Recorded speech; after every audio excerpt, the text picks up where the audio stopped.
The Modi government is looking back at 9 years of being in power. One of the world's leading multinational investment banks, financial services company Morgan Stanley, has come out with a report which looks at India's economic performance over the past decades and looks out into the future about where India could possibly get over the next 10 years. So we thought this is a good opportunity to invite Ridham Desai. He's the managing director of Morgan Stanley in India, to talk about the report that they've just put out. It's generating headlines because the report is titled How India Has Transformed in Less Than a Decade. This India is different from what it was in 2013. In a short span of 10 years, India has gained positions in the world order with significant positive consequences for the macro and market outlook. That's the broad thrust of the report. And I want to take our viewers through some of what Morgan Stanley estimates and Morgan Stanley research is saying will happen in India over the next 10 years to give you a sense of why global economy trackers are so excited about the India story at this moment. So Ridham and his team at Morgan Stanley estimate that India's GDP in dollar billions will, from financial year 22, where it stands at $3.1 trillion, in financial year 2032, so in about 10 years from now, go up to $7.9 trillion. The GDP per capita, that is currently at $2,278, in the next 10 decades, Morgan Stanley estimates could go up to $5,242. India's share of world exports as a percentage, which in December 2021 stood at 2.2, estimated to go up by 2031 to 4.5% of global exports. The size of India's retail market, which is very important for the way global companies look at the India story, estimated to go up from $781 billion in 2021 to $1,834 billion by December 2031. The size of India's equity markets, which currently stands at $3,500 billion, estimated to go up to $10,000 billion by the end of the decade. Similarly, India's IT services being exported, which currently stands at $178 billion, estimated to go up to $527 billion. Ridham, my first question, looking at the estimates that you've put out, now those in opposition or those who are skeptical about the India story would say, so what? Growth is a constant part of the story of a developing country like India, and India would continue to grow. What is it that you're picking up about where India is, where India has come over the past decade, and looking out into the future, which makes you think that the next 10 years could indeed be India's years? Ridham. Hey, thanks, Rahul. So I think a lot has changed in the last 10 years. If you go back to 2013, the then Fed Reserve chairman just uttered the word taper, and the Indian currency was down 20%. India is no longer as vulnerable on macro as it used to be. So we have achieved great amount of stability. This is not something that common people on the street will automatically realize. But the rupee actually, even though on a headline basis seems to be depreciating, has actually been amongst the better performing currencies in the world. What it has done essentially is it has fallen less than what other currencies have done against the dollar. So bulk of this is because the dollar is rising. So that's one part of the story, which is that we've had macro stability. How the common man on the street feels is inflation. I mean, look at what's happened in the last 2 years for the world at large. We've had inflation levels which we have not seen before. India went through a modest inflation cycle, but that was about it. And the prime reason for this is that this current administration, led by the Prime Minister, and I would characterize the Prime Minister as an inflation hawk. I think when he came into office in 2014, one of the top agendas that he took was, let's fix inflation. And he did a series of things to protect the country from inflation. And for a poor country, especially, even for large countries, inflation is the worst news that you can get. It actually just it extracts your ability to live in a decent way. So we have changed that. I think we've put a lot of infrastructure on the ground in most sectors. Between 2014 and today, we've added more infrastructure than we did in the previous 6 decades. So whether it's road, railways, airports, there's been enormous amount of investments that has been made. And then we made some seminal changes to laws. I'll highlight three of them. For example, GST. Now, in the beginning, it seemed all very messy, but as things have settled down and 5 years have passed, GST is proving to be a big boost to the economy.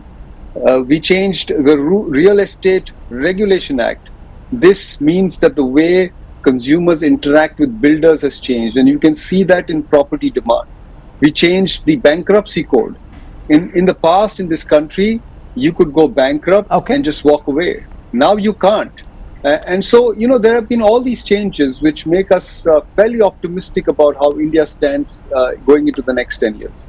Okay, what I'll do right now, Rhythm, for our viewers is take everyone through the kind of progress we've made in the last 10 years and compare that with the progress in the previous 10. So you get a sense of what has happened in India across various parameters in the past decade. So we'll start with national highways measured in 1,000 kilometers between 2006 and 2014, and all of this is for the fiscal year. We had 25.7 thousand kilometers. That from 2015 to 2023 went up to 53.7 thousand kilometers. Let's now look at broadband subscriber base, which between 2006 to 2014 stood at 58.9 million subscribers. From 2015 to 2023 went up to a whopping 771.3 million subscribers. Let's now look at renewable energy. This in gigawatts. From 2006 to 2014 stood at 25.7. In the past decade, 95.7 gigawatts of renewable electricity. Let's look at railway routes which have been electrified, again expressed as 1,000 kilometers. Earlier it was 4.1 thousand kilometers, which was 6.3% of the total railway routes were electrified. Now 42.3% of the total railway routes are electrified, which is 28.8 thousand kilometers.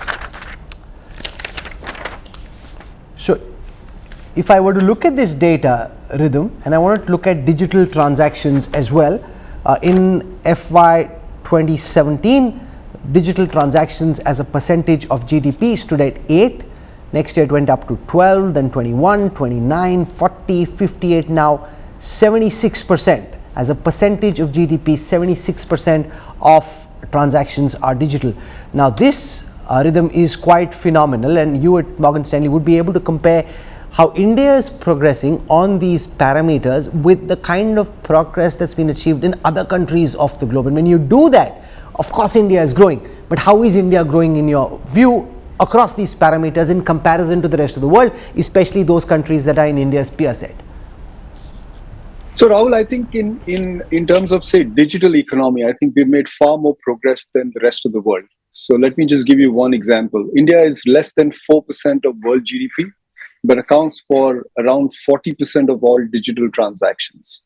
So the irony here is that if you look at modern things, India is actually progressing much faster. Some of the more painful things to fix are in the infrastructure space. So that's where we lag behind considerably since independence. And there's a fair bit of catch up to do. And there's still more catch up to do over the next 10 years. We still need to add a lot more to our infrastructure. So I think when you look at India, I think in soft metrics like digital, like say services exports, we're doing very well. In hard stuff like physical infrastructure, we've lagged behind. Now there has been some catch up in the last 10 years, but we have some more miles to travel before we can say that we are at developed nation status. It may take more than a decade to get there. One of the things that concern me as I look at the percentage of GDP which is being invested in, we go back to 2001 where it stood at 26%, going up to 35% in 2005.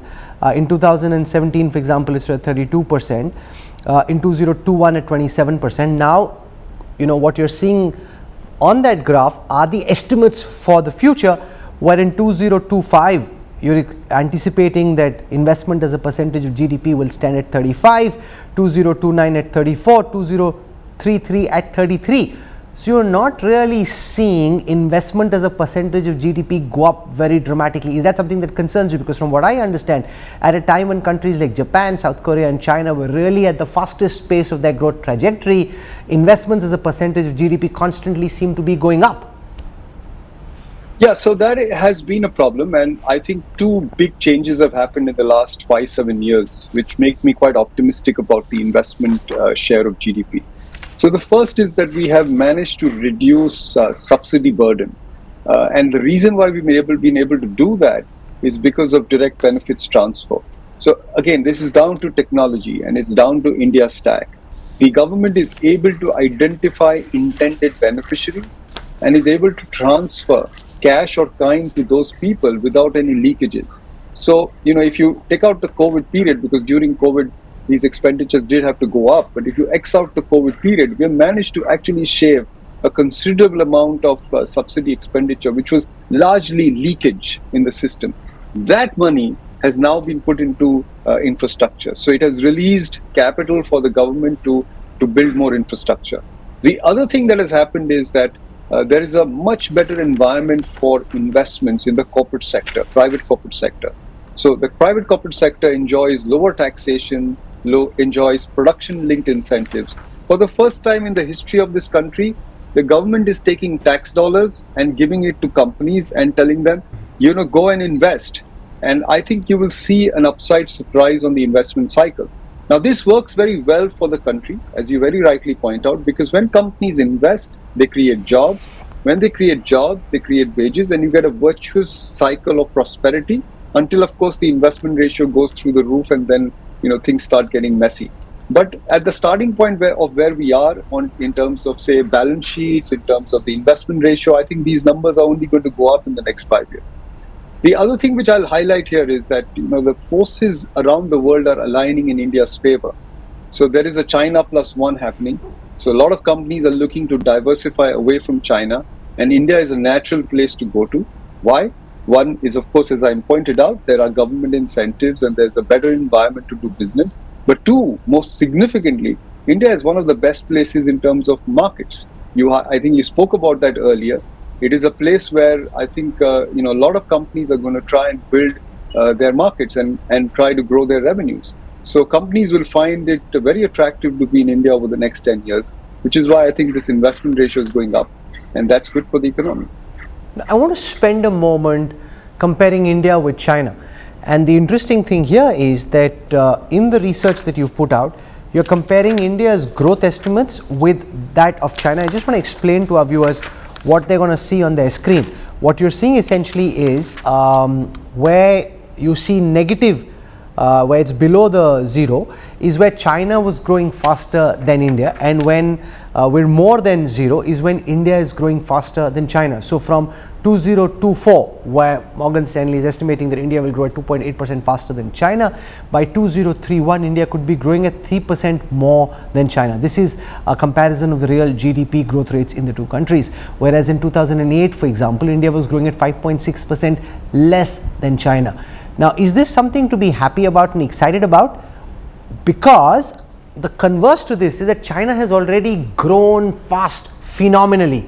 So even if now India is growing faster than China, it's nothing really to be very jubilant about, because they've already reached a scale where they're 5 times the size of our economy. So Rahul, see, I think when you make this India-China comparison, you need to bear in mind that China has had 30 years of stupendous growth, and it is kind of over now. So growth in China is decelerating very quickly. In fact, this year, China's population will decline, and this is a major drag on their growth rates. On the other hand, India is not going to have a 30-year sweet period. India's sweet period actually lasts a lot longer, because we have much better demographic conditions than China has. So I dare say, and obviously we're not making that forecast because it's so far out of the future, but India may still be growing faster than China when you go at the turn of this century, which means that there is a long way ahead for India to catch up with China, and India will eventually catch up with China. The gap will close down quite a lot by the end of this decade, as we have written in our report, and will continue to close. Do you have a timeline for when you think India could catch up with China by, or is that too difficult to estimate at this moment? Well, it's a little too far out in the future, so it may not matter to people. A couple of generations may pass, but I don't think it will be. It won't be impossible to think that this happens by say 2050 or before that. It depends on, of course, also on what happens in China. But China's population decline is very difficult to reverse, But it also and we know depends that. to some extent, and I want to understand from your perspective to what extent on the macroeconomic political stability in India. For example, oftentimes in the past it's been said globally that this is India's moment, and for some reason or the other, India as a country collectively ended up botching up that moment and never turned out to be India's moment. It became South Korea's moment at one time, China's moment at the other, then possibly Vietnam's moment. So all of this, what are the conditions that you're basing your assumptions on? Yeah, so Rahul, there are plenty risk factors out there. You very rightly point out India is a democratic place. It has to appoint a government, elect a government every 5 years. There's no guarantee that a majority economic focused government comes into power. We've had fragmented government, coalition governments with other priorities in the past, during which periods the economy doesn't do well. We also have a difficult global outlook. Remember, when China was growing as fast as it was, global growth was in very good condition. The world is not a very pretty place now. It's got a very high level of debt and it's aging, which means that it's going to slow down.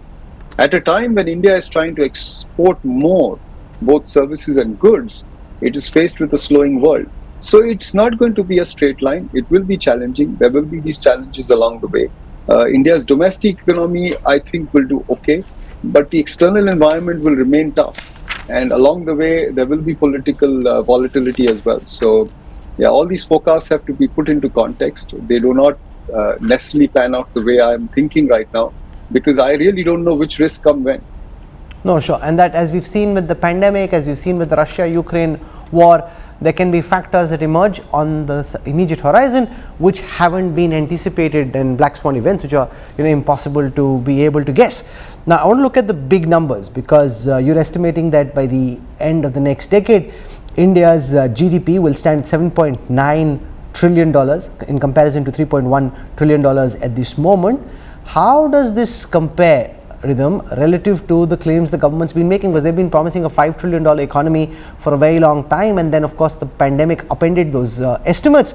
$7.9 trillion by FY32 and a per capita GDP of $5,242 relative to in comparison with $2,278 at this moment. Where would that place India in the hierarchy of global wealth? So see, in terms of absolute GDP, India will be in the top three. India will be in the top three by 2027. So it doesn't have to wait all the way till 2031. So we're getting there very quickly. In terms of per capita income, it will take a lot longer. So at $5,200, we'll be like a mid-income economy. We'll not be as poor as we are today. Right now, we're a poor country. At $2,200 or $2,300, remember, there are, a very large portion of our population earns subsistence income and is struggling to get roti kapda makan. We'll move out of that period in 10 years. I don't think we'll have too many people in that bracket, and a lot of people will be middle income. So that's, I think, very good news. No, but these are averages, and averages are deceiving, because Mukesh Ambani's income and the poorest person's income then gets averaged out. So is that something that concerns you, growing inequality, the rich getting richer and the poor getting poorer? Is that something that you factor at all in your research? So Rahul, actually inequality in India will decline as we get more prosperous. Inequality rises when we are not able to grow GDP. This is the irony. And this is what people need to understand, especially policymakers. The emphasis should be to get the economy to grow faster. It's when the tide lifts, all the boats rise, the smallest boats rise the most. It's not the large boats that benefit the most. So it's important to grow the economy faster to come out of poverty. And at $5,200, we'll have lower lower differentials amongst the rich and the poor than we have today. There'll be a lot more people who will walk out of poverty. The middle layer of the income pyramid, as we call it, the income pyramid is how we stack up the income. It will actually swell. and there'll be a lot more middle class people in this country. And if I can share the numbers, today we have 60 million people who are classified as middle class households, not people, households. That number will go to 160 million by the end of the decade. So it's good news actually. Okay, interesting, because clearly India has some very strong tailwinds that are propelling the India story at this moment, becoming the third largest economy by 2027, and also raising our GDP and contributing to 1/5 of global growth. Those are interesting developments about the transformation that the India story has made in the last 9 years. Morgan Stanley's Managing Director Ritam Desai for joining me on the news track. Thank you very much. Aapke muh mein ghee shakkar. I hope all of what you're saying, just from the perspective of an Indian and being a part of the India story, does indeed come true. Where would that leave our markets if that were to happen? This is not directly in your research, but where would that take our markets to then? So, Rahul, our markets have done very well over the past 25 years. People don't realize that we're amongst the best performing stock markets in US dollar terms. And I think we'll continue to retain that status over the next 10 years. So as we have made that forecast in our report, we think market capitalization of Indian equities goes from $3.5 trillion to around $10 trillion. And that translates into about 10% dollar compounding of equity returns. That's a very strong number. If we achieve that, India will be the best performing stock market in the world in the coming decade. Well, Ritam and Morgan Stanley clearly very long and bullish in India. Thank you very much for joining us, and I wish you all the best. Thank you, Rahul. If you like the video, do like, comment, share and subscribe.